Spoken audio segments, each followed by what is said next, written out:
ছোট পাথর কিন্তু বড় পরিবর্তন। একবার এক রাজা ছিলেন। তিনি চেয়েছিলেন তার রাজ্যের মানুষ কেমন চিন্তা করে সেটি বুঝতে। একদিন তিনি প্রধান সড়কে একটি বড় পাথর ফেলে রাখলেন। তারপর পাশের একটা গাছের ছায়ায় লুকিয়ে লুকিয়ে দেখছিলেন কে কী করে। অনেকেই এলো। কেউ পাথরটি দেখে বিরক্ত হলো, কেউ বলল এটা তো সরকারের কাজ, কেন সরাই না। কিন্তু কেউই পাথরটা সরাতে চেষ্টা করলো না। শেষে এক দরিদ্র কৃষক এলো। সে কাঁধে সবজির বোঝা নিয়ে যাচ্ছিল। সে পাথরটি দেখে থেমে গেল, মাথা থেকে বোঝা নামিয়ে দিল। তারপর অনেক কষ্টে পাথরটি রাস্তা থেকে সরিয়ে ফেলল। পাথরের নিচে সে একটি থলে পেল।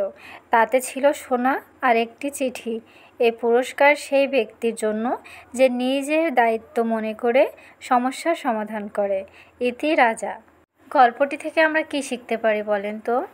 আমরা এটাই শিখতে পারি, সবাই সমস্যা দেখে অভিযোগ করে, কিন্তু যারা সমস্যার সমাধানে কাজ করে তারাই সত্যিকারের পরিবর্তন আনে। হ্যালো এভরিওয়ান, আসসালামু আলাইকুম। আমি যশোর থেকে বলছি। Bangladeshi blogger Saima's daily lifestyle ব্লগে আপনাদের সকলকে জানাই স্বাগতম। কাছের এবং দূরে, দেশ এবং দেশের বাইরে যে যেখান থেকে আমার আজকের ভিডিওটি দেখছেন, আশা করছি আল্লাহর রহমতে সকলেই ভালো আছেন। আমরাও আল্লাহর রহমতে সকলেই ভালো আছি, আলহামদুলিল্লাহ। আবারও চলে এলাম আমার একটা নতুন ভিডিও নিয়ে। আশা করছি আমার আজকের ভিডিওটি আপনাদের কাছে ভালো লাগবে, তাই পুরো ভিডিওটি না টেনে দেখে যাওয়ার জন্য অনুরোধ জানাচ্ছি প্লিজ। ভিডিও শুরুতেই আপনাদের সাথে একটা গল্প শেয়ার করেছি। গল্পটার সাথে কিন্তু বাস্তবতার অনেক মিল আছে। আমরা সবাই কোনো সমস্যা দেখলে অন্যকে অভিযোগ করি, কিন্তু সমস্যা কিন্তু সমাধান করার চেষ্টা করি না। আর বর্তমান সমাজে সমস্যা সমাধান করার মানুষও অনেক কম। তবে আছে, ভালো মানুষ এখনও পৃথিবীতে আছে। না হলে হয়তো পৃথিবীটা এতদিনে ধ্বংস হয়ে যেত। যাই হোক, আজকের ভিডিওতে আমি আমার রান্নাবান্না এবং ঘর গোছানোর কিছু অংশ আপনাদের মাঝে শেয়ার করলাম। সকালে উঠেই কিন্তু ঘর গোছাইনি। সকালে উঠে উঠান ঝাড়ু দিয়েছি, থালাবাটি ধুয়েছি, তারপরে গরুর গোয়াল পরিষ্কার করেছি, গরু ছাগল খেতে দিয়েছি। আর সকালের রান্নাটা আমার শাশুড়ি আম্মা করেছে। আলু ভর্তা করে সবাইকে খাওয়াই দাওয়াই দিয়ে তারপরে আমি ঘরটাকে গোছাতে এসেছি। শত কাজের মাঝেও আমি আমার ঘরটাকে একটু পরিষ্কার পরিচ্ছন্ন করে রাখার চেষ্টা করি, নয়তো মনটা একেবারে ভারী হয়ে থাকে।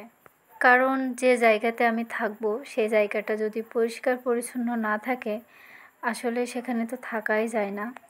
তো তারপরে আবার রান্না বান্না করতে চলে এসেছি। আমি আজ রান্না করেছি, এটা হচ্ছে মাসকলাইয়ের ডাল। প্রথমে প্রেসার কুকারে দিয়ে ভালো করে সিদ্ধ করে নিয়েছি। প্রেসার কুকারে দিলে কি তাড়াতাড়ি সিদ্ধটা হয়ে যায়। তারপরে ঘ্যাটকোল এগুলো বেটে ভাজি করব এবং মাছ দিয়ে আলু দিয়ে ঝোল করব। তো এই রেসিপিটা আমি আমার এক আপার কাছ থেকে শিখেছিলাম বগুড়ায় থাকতে। আমার অনেক পছন্দের একটা মানুষ ছিল সে। আমার হাজব্যান্ডের কলিগ ছিল অবশ্য, কিন্তু অনেক ভালো ছিল। আর হ্যাঁ, আমার ভিডিওতে হয়তো আশেপাশে একটু শব্দ আসতে পারে, সবাই ক্ষমার দৃষ্টিতে দেখবেন। বাড়ির পিছনে সব দোকানপাট, আসলে এমন জোরে জোরে সব কথাবার্তা বলে, শব্দ চলে আসে। যাই হোক, সবাই ক্ষমার দৃষ্টিতে দেখবেন।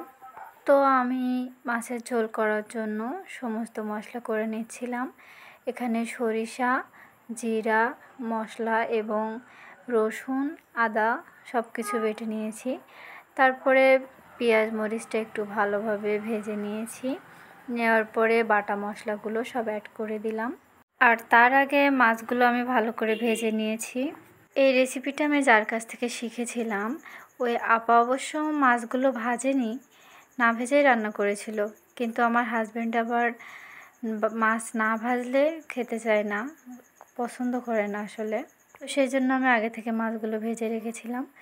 তারপরে মশলাটা ভালো করে কষিয়ে নিয়ে কেটে রাখা আলুগুলো দিয়ে দিব, দিয়ে কিছুটা কষিয়ে নেব ভালো করে। আসলে কি বলেন তো, জীবনের পথে চলতেই থাকে, কিন্তু পিছনের যে অনেক স্মৃতি পড়ে থাকে, সেই স্মৃতিগুলো কখনো কাঁদায়, কখনো হাসায়। আর সেই সব হাসি কান্নার স্মৃতিগুলোকে আঁকড়ে ধরেই মানুষ যুগ যুগ বছরের পর বছর বেঁচে থাকে। যাই হোক, তারপরে আমি মাছগুলোও অ্যাড করে দিলাম। দেওয়ার পরে আমি কিছুক্ষণ এটা কষিয়ে নিব। আবার নেওয়ার পরে ঝোলের পানিটা অ্যাড করে দিব।